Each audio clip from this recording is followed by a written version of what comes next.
रखती है लोकतंत्र में। वोट से आप अपने लिए प्रधानमंत्री चुनते हो, मुख्यमंत्री चुनते हो, जनप्रतिनिधि चुनते हो। वो चीज़ें का हमारे को मालूम नहीं था, सैनिक समाज को। वो चीज़ें तो आज पता लगी कि हमारी तो संख्या बल दिखाई गई और मंचों के ऊपर रिटायर्ड ऑफिसर बैठे, उन्होंने हमारी वन रैंक वन पेंशन ले गए, मिलिट्री सर्विस पे ले गए, प्रीमेच्योर की वन रैंक वन पेंशन ले गए, जीएसयूज की भी ले गए, विधवा पेंशन ले गए, डिसेबिलिटी पेंशन होगी। सर सारी जगह तो भेदभाव है पूरा का पूरा। प्रदर्शन जारी है? हाँ बिल्कुल सर, 80 दिन हो गए पूर्व सैनिक अपनी जायज़ मांगों के लिए जंतर मंतर धरने पे बैठे हैं और आज इसको तमिलनाडु के जो पूर्व सैनिक हैं वो इस धरने को आगे लेके चल रहे हैं। तो 80 दिन हो गए सर। हाँ ये तो सच है कि केंद्र सरकार के कान पे अभी तक चू नहीं पड़ी, पर बीमारी भी बहुत पुरानी है 75 सालों की। तो केंद्र सरकार कहीं ना कहीं इसको दबाने की कोशिश में कर रही कि ये चीज़ें ना जाए, क्योंकि कहीं ना कहीं आपने भी पता है कि जो हम सैनिक हैं हमारी सिर्फ हमारी वोटों की जरूरत पड़ती है, पर अगर जो कोई लाभ दिए जाते हैं उसके बदले, वोटों के बदले, तो वो रिटायर्ड अफसरों के पास में कि उनको सांसद बना लोकसभा में भेज देना, राज्यसभा में भेज देना, राज्यपाल बना देना। तो कहीं ना कहीं सरकार भी इससे जो एक दीवार बनाई गई है इससे डर रही है सरकार। हमने मेजर जनरल से भी आपकी बातों को पूछा तो उन्होंने बोला कि अभी हमारे पास वक्त नहीं है कि मैं उनके बारे में कुछ डिस्कशन बोल पाऊँ, लेकिन जो कुछ भी हो रहा है वो गलत। मेजर जनरल क्यों बोलेगा? मेजर जनरल को second one rank one pension के अंदर 5 लाख का एरियर मिल गया। अगर हम बात करें 2006 में, मेजर जनरल से पूछ के देखना ना आप कि एक जो जवान था उसकी जो पेंशन थी वह थी 4046 रुपये और एक लेफ्टिनेंट कर्नल की 14,600 रुपये। आज वो लेफ्टिनेंट कर्नल है 2023 के अंदर वो 95,000 ले रहा है और वो जो 46 रुपये ले रहा था, मतलब 4,600 रुपये के करीब ले रहा था, वो आज 19,000 रुपया ले रहा है। तो मेजर जनरल क्यों बोलेगा? मेजर जनरल को ये क्यों नहीं बताता कि 2006 के अंदर जो जवान की सैनिक विधवा थी उसकी जो पेंशन थी वह 3500 रुपये थी और लेफ्टिनेंट कर्नल की सैनिक विधवा की पेंशन 5880 रुपये थी। आज वह जो 3500 रुपये थी जवान की विधवा की, वह आज जाके 11,000 रुपये ले रही है 2023 में, और उसी लेफ्टिनेंट कर्नल की सैनिक विधवा वह आज 54,000 रुपये ले रही है। तो ये क्यों नहीं बताता? तो सर जिस तरीके से आप लोग कमेटी गठन की बात करें और फिर कमेटी गठन भी हुई, तो क्या निर्णय लिया गया आगे के लिए?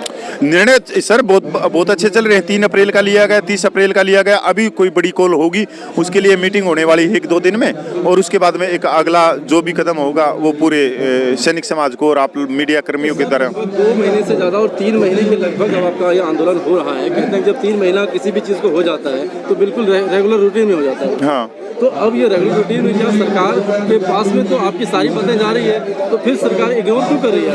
वो मैंने पहले बता दिया ना कि सरकार देखो पिछले 75 सालों में हमारे जो जवानों का संख्या बल है वो 97% है और जवानों की जो वोट है पूरे देश में वो 5 करोड़ है।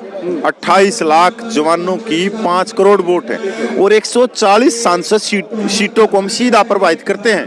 550 सीटों में से 140 सांसद सीटों की सीधा प्रभावित। क्यों हो रही है जब ये इसीलिए ये चीजें हम पहले हमारे को ही नहीं मालूम था कि हमारी ताकत क्या है जवानों की। हमारी ताकत का इस्तेमाल, हमारा संख्या बल का इस्तेमाल, हमारी राजनीतिक वोटों का इस्तेमाल, हमारी जो एक लोकतंत्र में देखो वोट बहुत मायने रखती है लोकतंत्र में। वोट से आप अपने लिए प्रधानमंत्री चुनते हो, मुख्यमंत्री चुनते हो, जनप्रतिनिधि चुनते हो। वो चीज़ें का हमारे को मालूम नहीं था सैनिक समाज को। वो चीज़ें तो आज पता लगी कि हमारी तो संख्या बल दिखाई गई और मंचों के ऊपर रिटायर्ड ऑफिसर बैठे, उन्होंने हमारी वन रैंक वन पेंशन ले गए, मिलिट्री सर्विस पे ले गए, प्रीमेच्योर की वन रैंक वन पेंशन ले गए, जीएसयूज की भी ले गए, विधवा पेंशन ले गए, डिसेबिलिटी पे है। तो ये लेकिन सर भेदभाव की बात आपने किया और यहाँ पे जो सैनिक आप लोगों के बीच में बैठे हुए हैं इसमें भी कुछ ना कुछ भेदभाव हुआ। बीच में बहुत सारी ऐसी समाचार आई, बात हुई कि भाई कपिल फौजी ने जो है 50-50 लाख रुपए ले लिए अपने जेब में, मतलब तमाम ऐसे आरोप आपके ऊपर लगे। सर कोई भी देखो भूमिका होती है कि 50 पहले तो देखो पत्रकार मुद्दे, आरोप लगाना बहुत अलग बात है, प्रसिद्ध करना बहुत अलग बात है, दोनों ही बहुत अलग चीज़ें। कोई भाई जो आरोप लगाए 50 लाख रुपये ले गया, 2.5 करोड़ रुपये ले गया, कोई खड़ा होकर ये कहा कि पूरे देश में कि मैं दे के आऊँ, भाई आएंगे कहाँ से पैसे? सैनिकों ने दिए होंगे जब भी तो आएंगे ना। तो क्या है सर, जो कभी भी कोई आंदोलन चलता है अपनी जायज़ मांगों के लिए तो जो सरकारी एजेंसियां होती है या जो गोदी संस्थाएं होती हैं वो भी विपरीत में बचाव में आती हैं, क्योंकि उनको पैसे की फंडिंग करवाई जाती है। फिर वो किसी भी चैनल वाले को पकड़ लेते हैं, यूट्यूब चैनल वाले को 1000-2000 रुपया उसको दे दिया और इस तरह की न्यूज़ें वो चलवाने लग जाए। सर देखो, आंदोलन जो चल रहा है आज 80 दिन से चल रहा है, नहीं तो इस आंदोलन को कोई तोड़ सका, नहीं मरोड़ सका, नहीं कोई आज तक इस आंदोलन में कोई राजनीतिक व्यक्ति को हमने चढ़ नहीं दिया, चाहे पक्ष में विपक्ष में। तो ये भी बहुत बड़ी कामयाबी है। आरोप तो ये लगा कि मैं इस आंदोलन को लीड कर रहा था और पहले दिन से मेरा पूरा खर्चा हुआ यहाँ पे, और जिस तरीके से सैनिक यहाँ पे आए, इकट्ठा हुआ, सब में हमने खर्चा किया।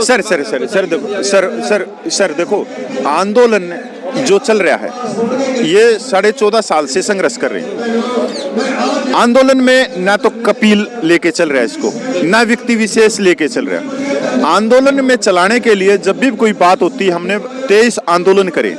तो जब आंदोलन हम करते हैं, जब घोषणा करते हैं कि कोई भी सैनिक भाई वो पानी का इंतजाम कर दो, टेंट का इंतजाम कर दो, मंच का इंतजाम कर दो, जो भी है।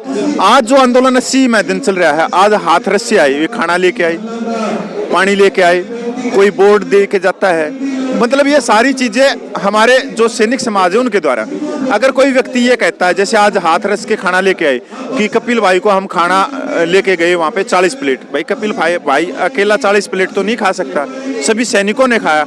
मैंने तो नहीं कही किसी सैनिक भाई को कि आप लेके आओ, मैं रिक्वेस्ट कर सकता हूँ मेरे सैनिक समाज से, वो अपने सैनिक समाज को पनीर खिलाओ, रसगुल्ले खिलाओ, जलेबी खिलाओ, कुछ भी खिलाओ, वो उनकी श्रद्धा है। तो इसमें कपिल का कुछ लेना देना नहीं है।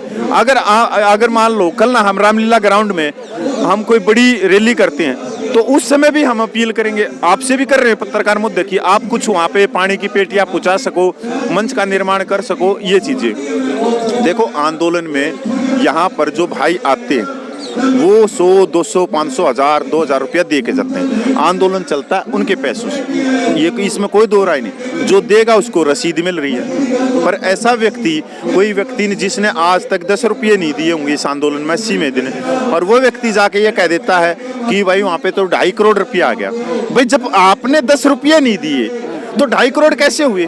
भाई वो 10 रुपया दे के तब तो कह सकता, तब तो मैं मान लूँ कि हाँ भाई उसने 10 रुपये दिए होंगे, तो 28 लाख सैनिकों ने भी 10-10 रुपये पूछाए होंगे।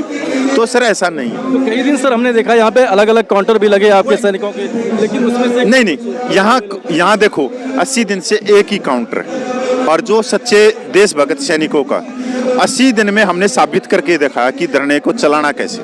बहुत सारे आरोप आए, विरोधी तैयार हुए, तब भी हम झुके नहीं, ना हम डरे, हम लेके चलते रहे। जो आए वो उखड़ के चले गए, चलते रहेंगे, आगे भी आएंगे ऐसे धरने के लिए। भाई जो विरोधी पैदा होंगे या सामने आके आएंगे, अभी यहाँ पर कोई बोल देगा या तो 10 धरने चल रहे हैं, 15 धरने चल रहे नहीं, एक ही धरना चल रहा है और 80 दिन से चल रहा है। ये 80 दिन आज हो गया, अब जो कल से जो होगा, क्या रूट प्लान है, क्या किस हिसाब से क्या काम करेंगे आप? सर ईव आने वाले समय में एक मीटिंग होगी, और 30 मई को इसके 100 दिन हो जाएंगे, 30 मई को। तो उस समय देखो, ये तो कमेटी का फैसला है, जो एडवा कमेटी का, उस समय क्या बड़ा फैसला लेंगे, क्या कोई बड़ी रैली होगी या कुछ और होगा, या भाई संसद मार्च हो सकता है, कुछ भी हो सकता है, तो कमेटी तय करेगी। तो सरकार की तरफ से कोई ऐसा आश्वासन, क्योंकि बहुत दिन हो गया, कोई ऐसा छोटा नहीं, सरकार के कान पे चू नहीं पड़ रही। पर ये मैं आप लोगों को मैं धन्यवाद करता हूँ कि पूरे देश के सैनिक जाग। आज तमिलनाडु के सैनिक जंतर मंतर में पूछे हुए हैं। तो सर जिस समय हम 20 फरवरी को थे, उस समय हमारे सैनिक समाज नहीं जगा हुआ था। लंबा हमने जितना आंदोलन खींचा, तो हर सैनिक तक आवाज गई कि उसके सैनिक भाई, बुजुर्ग सैनिक, उनके हिस्से की लड़ाई जंतर मंतर पर लड़ रही। और क्या मांगे हैं? ये मांगे हैं, जायज मांगे।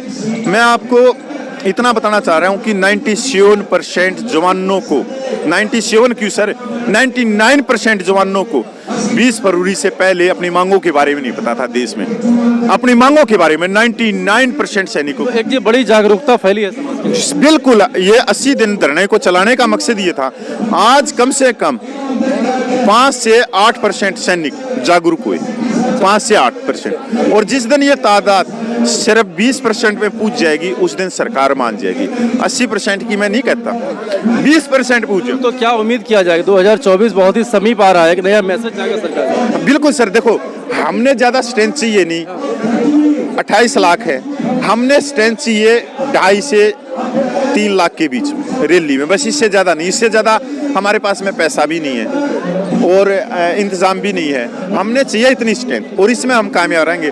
आज आपके चैनल के माध्यम से मैं बताना चाह रहा हूँ कि अगर हम 72 घंटे की कॉल कर लेते हैं सर, तो कम से कम 1.5 से 2 लाख आदमी यहाँ उतर जाएंगे। ये आप खुद देख सकते हो। जो आदमी जंतर मंतर पे आए पहले हमारे पास में, जिनकी एंट्री है, जो यहाँ पे साइन करके जाते हैं, करीब करीब अभी तक 1,37,000 के करीब सैनिक आ चुके। यहाँ पर कभी 400 सैनिक, कभी 500 सैनिक, कभी 700 सैनिक निकलते रहते हैं, आते यहाँ पे लिमिटेड एक वो दिया गया है कि आप हाँ, हम जैसे जो दूसरे सैनिक आए, हम पहले वालों को कह देते हैं कि सर आप प्रस्थान करो घर की तरफ, और वो आ जाते हैं। जैसे हम एक 1.5 घंटे में करते रहते हैं, क्योंकि प्रशासन देखो हमारा भी सहयोग कर रहा है और प्रशासन का हमने भी सहयोग करना चाहिए। तो ये सर